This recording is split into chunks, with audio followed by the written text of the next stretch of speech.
Welcome to The World Now at 4 on Hills TV. I am Uduak Daniel. First, let's talk the headlines. On the headlines, Nigeria-Canada agreed to deepen relations. Still on the headlines, Ethiopia, more humanitarian aid arrives in Tigray region. Also on the headlines, fight for human rights starts with recognizing violations, and on sport, Darwin Nunez returns after ankle setback.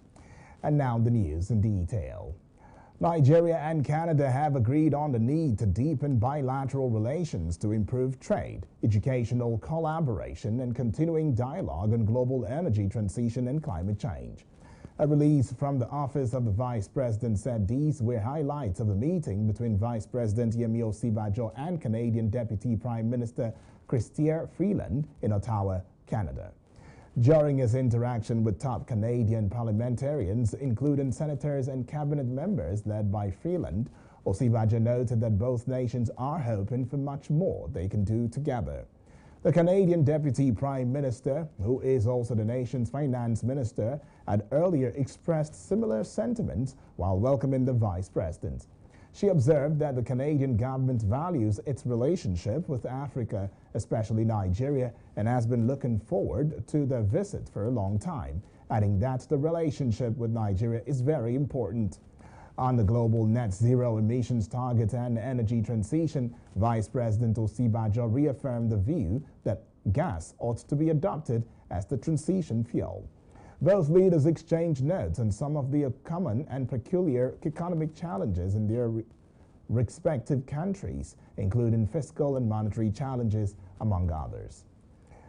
A federal high court, Abuja, Nigeria's capital territory, on Tuesday ordered the Independent National Electoral Commission, that is INEC, to immediately resume the continuous voters registration, that is the CVR, until 90 days before the 2023 general elections.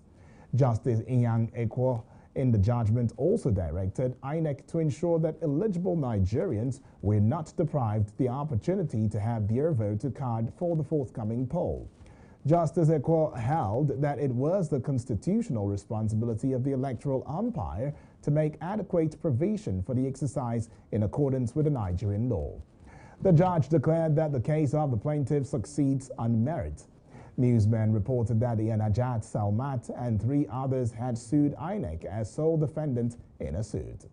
In the originating summons filed before the court, the plaintiffs argued that INEC cannot stop the CVR contrary to the stipulated provisions of the Constitution. They urged the court to order the electoral umpire to resume the exercise in accordance with the law of the country. The leader of the Yoruba Socio-Cultural Group, Afenifere Ayo Adebanjo, has said the North cannot dictate to the rest of the country who becomes the president. Adebanjo spoke on Monday during a public lecture themed Nationalism and Nation Building in Nigerian History, held at the Nigerian Institute of International Affairs on Victoria Island, Lagos. The president of the Ohaneze Ndigbo, George Obiozo, in his opening remark, explained that no generation of Nigerian leaders since independence had been able to create an atmosphere of credibility to ensure Nigeria's claim to a political future as one nation. He said recently some Nigerian political leaders have said that Nigerian unity is non-negotiable. This is an irony because these leaders seem to have forgotten Nigerian history or have failed to learn the lessons of history in general. On his part, the National Director of Publicity of the Northern Elders Forum, that is the NEF, Hakeem Ahmed, said some Nigerian political leaders have said Nigeria's unity is non-negotiable. We worry about the Southeast. The little that we see a divided elite. You need to put your houses in order because the nation can see. Believe me, honestly, the nation can see. And if you can't line up behind someone, don't expect somebody else somewhere else to line up.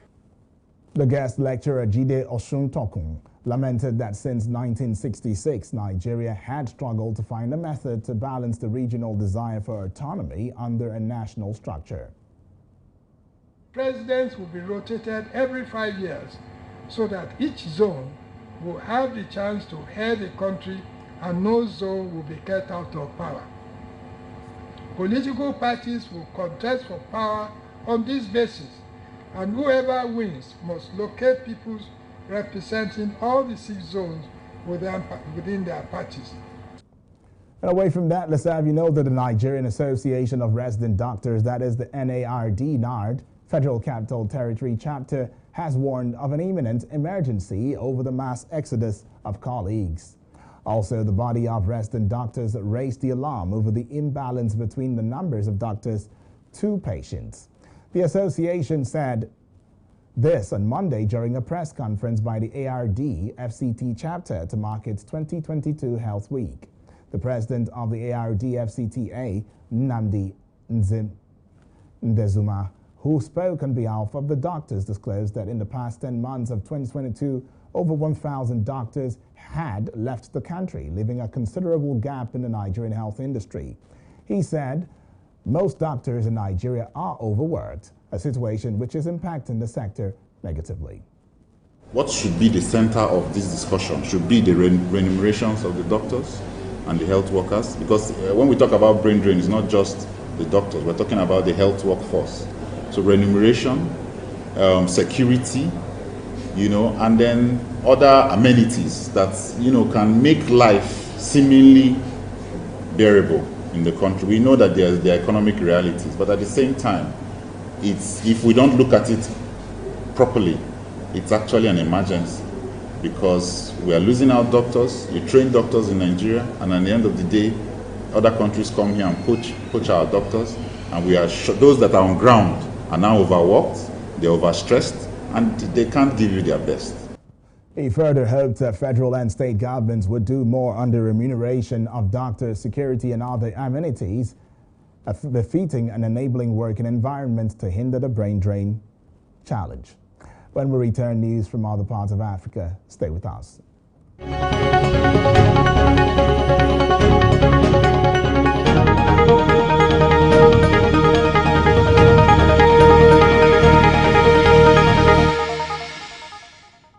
Welcome back and thank you for staying with us. More aid arrived in Ethiopia's Tigray region following the signing of a truce earlier this month, calling for unhindered humanitarian access to the war-torn northern region.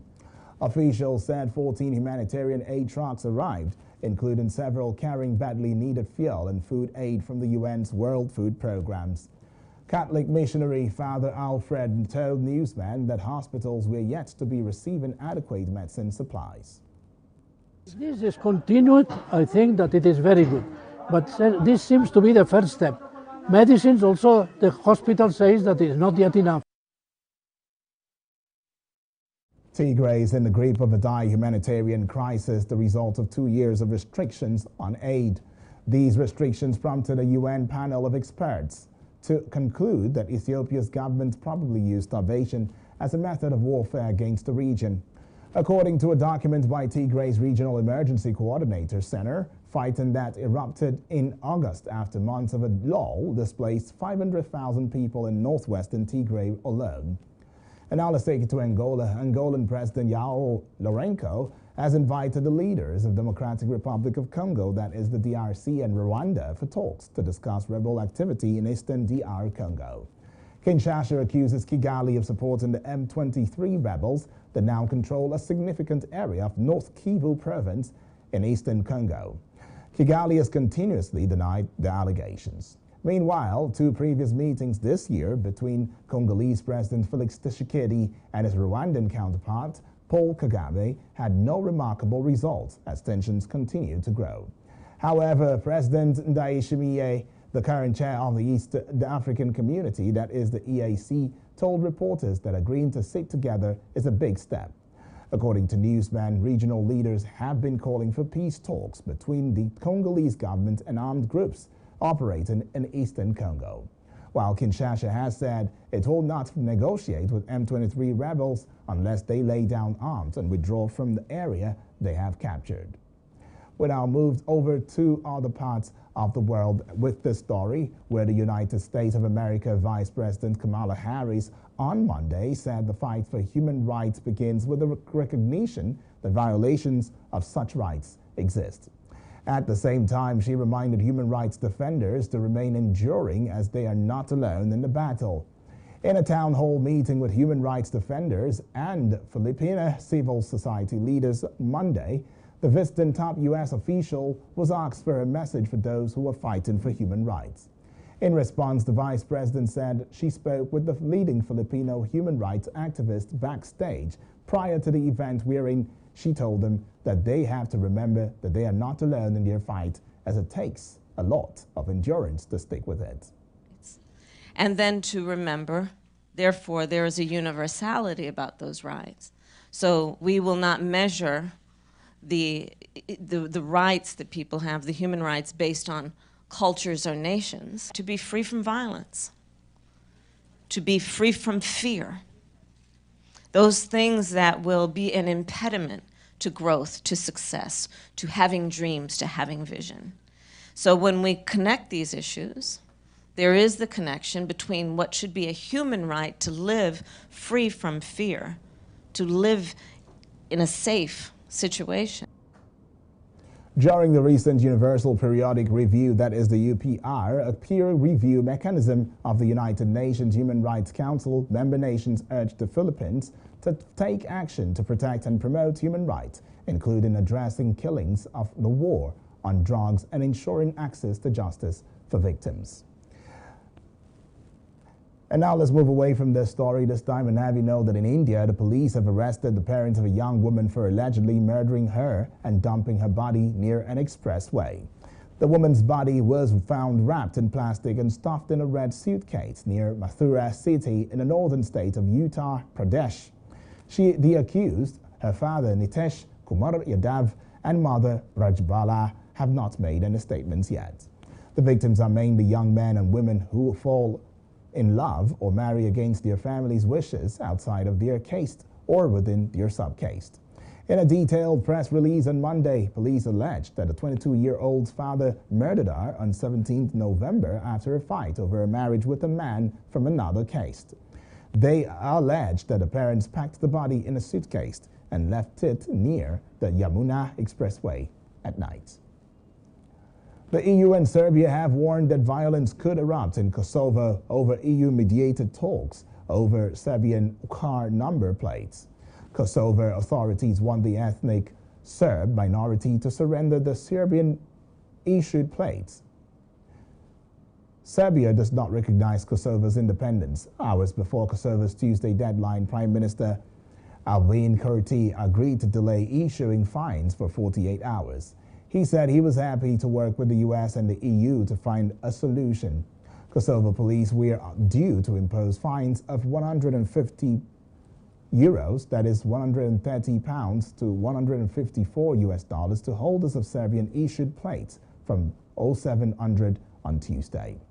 The government in Pristina argues that license plates predating the territory's 1999 war for independence from Serbia can no longer be valid. It says the 50,000 Serbs in northern Kosovo who can only accept local Serb institutions must now use Kosovo plates. And now let's take it to business.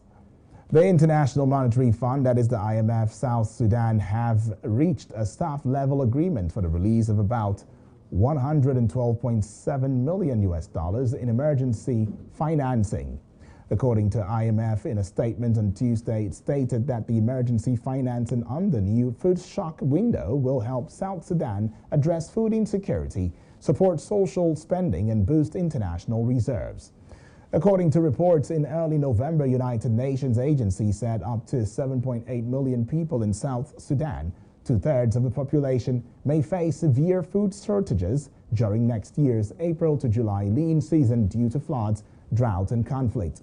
On Tuesday, the IMF put the number of people experiencing severe food insecurity at an estimated 8.3 million. South Sudan erupted into civil war shortly after getting independence from Sudan in 2011, and while a peace agreement signed 4 years ago is largely holding, the transitional government has been slow to unify various military factions. Still talking business, Executive Board of the International Monetary Fund, that is the IMF, approved on Monday a disbursement of $88.327 million to Malawi under the food shock window of the Rapid Credit Facility. Reports show that the country became the first low-income nation to receive financing under this new mechanism. Malawi is one of the 48 countries the IMF identified as worst affected by the global food crisis aggravated by the war in Ukraine. According to reports, the informal agreement with the IMF will enable the Malawian authorities to bring about a record recovery policy implementation before it possibly implements an IMF-supported program. The Deputy Managing Director and Acting Chair of the IMF Executive Board strongly invited the authorities to swiftly implement its debt restructuring strategy with the aim to bring Malawi back to moderate risk of debt distress in medium term. And now let's get on this break. When we come back, it will be time for sports. Don't go away.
Good evening and welcome to Sport News on World Now at 4. I am Richard Badung. Ahead of the forthcoming National Sports Festival scheduled to take place in Asaba, Commissioner for Youth and Sports Development, Niger State, Yusuf Suleiman, has advised athletes to shun the use of performance-enhancing drugs, banned substances, and be morally upright. Suleiman gave the warning while addressing the athletes at the State Handball Complex in Minna, while declaring open a training camp exercise for the athletes as part of preparations for the biannual multi-sports fiesta. He warned the athletes to stay away from drugs because it will not give them any advantage, but rather harm them and also hinder their development in their respective sports. The commissioner further disclosed that he was deployed to the ministry about a month ago, saw that there was no campaign program in the list of activities for the festival, and felt it will be improper to participate in such a national event without camping. African giants Senegal, yet on Monday, lost to Netherlands by 2-0 in the ongoing FIFA World Cup. Their Eredivisie top scorer, Cody Gakpo, added home in the 84th minute a goal against the Senegalese on his World Cup debut, and Davy Klaassen struck deep into injury time to give the Orange a crucial win. Ecuador and Netherlands are now joint leaders in Group A after both registering 2-0 wins in their respective openers. They will face each other in their second group game on Friday. That was also down to Netherlands goalkeeper Andres Noppert, who made 3 strong saves to deny the Senegalese in his first game for the national team. Dutch defender Virgil van Dijk spoke to reporters after the game. We knew it was going to be difficult and we had to be patient and obviously play much better than we did, but in the end we found a way. It's quite obvious. They have good players, they have speedy players who can punish you on the break, and it showed. Sometimes they break on us when we lost the ball too easy in the middle, and we were in a little bit too wide. And but in the end, there's 0-0 still, and we found a way, and that's the most important thing. Well, I think it's very important to win the first game, and it gives you a little boost going into the next one. We know it's got to be tough. Ecuador had a good one the other night. Good players with a lot of passion, so we'll prepare very well over the next couple of days. We'll first recover and do the right things. Senegal will without the services of the talisman Sadio Mane, as the Dutch without their main attacking threat Memphis Depay at kickoff. An encounter in Group A with Doha will look to set to an end in a goalless draw, as Senegal now faces a must-win contest against host nation Qatar. Uruguay striker Darwin Núñez had a temporary Uruguay striker Darwin Núñez had to temporarily leave training this week. The Liverpool ace had an ankle issue that required treatment during a training session. However, El País in Uruguay reports that his condition is not thought to be serious. Núñez was able to return after he spent some time with the medical team. Uruguay will begin their World Cup campaign against South Korea on Thursday. And while Julian Alvarez was the 59-minute substitute as Argentina fell to a 2-1 defeat in their opening World Cup group game with Saudi Arabia. The Manchester City's attacker was introduced shortly after Lionel Scaloni's much-fancied side had fallen behind to Saudi Arabia. And that's the sport news on World Now at 4. Back to Uduak Daniel and Richard Badu.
Excited, Boss Richard Baden, for that one on sport.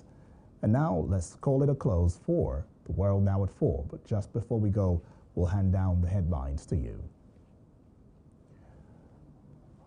We told you on the headlines, Nigeria-Canada agreed to deepen relations. We also told you Ethiopia more humanitarian aid arrives in Tigray region.